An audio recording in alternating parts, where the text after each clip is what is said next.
Perkembangan teknologi informasi dan komunikasi. Saat ini, masyarakat dapat melihat revolusi TIK yang sangat maju. Segala aspek kehidupan manusia tidak dapat dipisahkan dengan teknologi baru era digital ini yang memberikan manfaat besar. TIK telah memberikan cara baru dalam berkehidupan untuk menggantikan aktivitas di rumah, pekerjaan, pendidikan, perdagangan, kesehatan, perbankan, dan bersosialisasi. Masyarakat saat ini telah menjadikan TIK sebagai kebutuhan penting dalam bentuk berbagai perangkat seperti komputer, laptop, smartphone, tablet, internet, dan lainnya yang sering disebut gawai, gadget.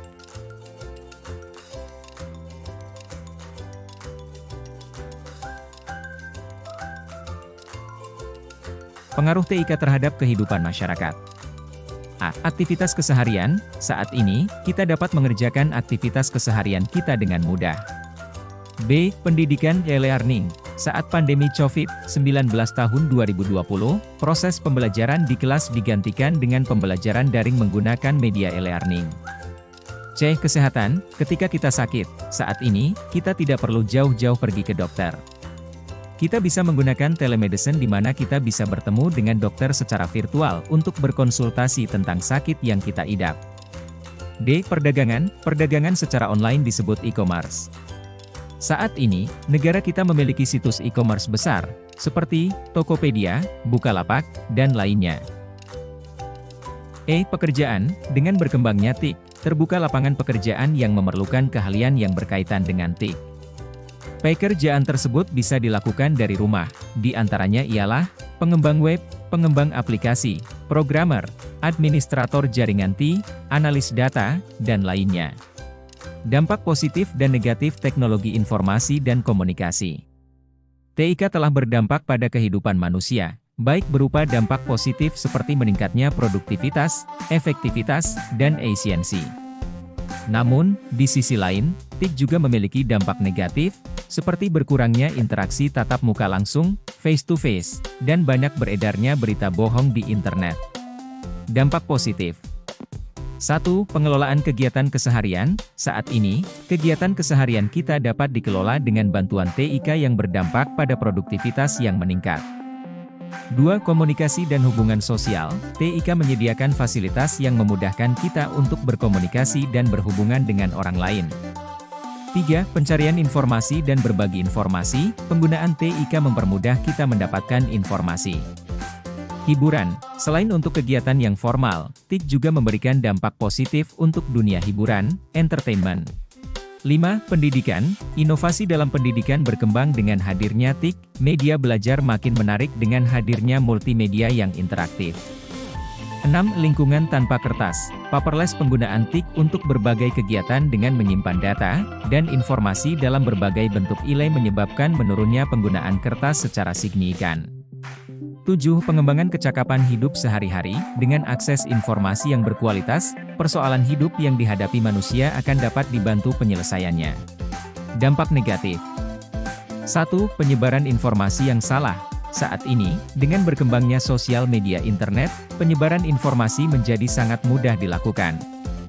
Banyak orang yang tidak bertanggung jawab menggunakan kemudahan ini untuk menyebarkan berita bohong, hoax. 2. Kecanduan internet dan game. Penggunaan internet di kalangan anak muda dengan berbagai aplikasi media sosial dan game yang makin menarik dapat menyebabkan kecenderungan terjadinya kecanduan internet dan game. 3. Cyberbullying. Fenomena lain dengan adanya media sosial ialah fenomena kekerasan dan ejekan, bullying, di internet. 4. Berkurangnya aktivitas sosial. Makin sering aktivitas online dilakukan, akan makin jarang aktivitas pertemuan real yang membuat kehidupan sosial kita terpengaruh. 5. Berkurangnya aktivitas fisik. Makin sering kita beraktivitas online, aktivitas fisik kita makin berkurang. 6. Potensi kehilangan pekerjaan. Sisi lain dari kemajuan teknologi khususnya TIK adalah kemampuan otomatisasi dari pekerjaan yang biasanya dikerjakan oleh manusia. 7. Potensi korban kejahatan. Kejahatan cyber makin meningkat dengan meningkatnya transaksi online dan kemudahan berkomunikasi lewat sosial media. Kolaborasi maya yang sering disebut juga kolaborasi virtual, daring, adalah melakukan kerja bersama dengan orang yang berbeda tempat dan waktu untuk menyelesaikan tugas menggunakan perkakas tertentu. Praktik baik dalam kolaborasi maya seperti berikut. 1. Menentukan tujuan dan fokus. 2. Menyepakati dokumentasi kegiatan kolaborasi. 3. Saling mengecek secara reguler. 3. Saling mengecek secara reguler. 5. Menggunakan perkakas terbaik. 6. Rayakan kesuksesan kecil untuk menambah kekompakan tim. 1. Google memiliki sekumpulan aplikasi yang dapat digunakan untuk kolaborasi, di antaranya Google Docs, Sheet, Kalender, Meet, Gmail, Jamboard, Drive, dan lainnya. 2. Microsoft juga memiliki sekumpulan aplikasi untuk kolaborasi, yaitu Teams, OneDrive, Office 365, dan lainnya. 3. Slack merupakan platform kolaborasi untuk bisnis, dengan model IRC, Internet Relay Chat, yang berisi chat room, private groups, dan messaging.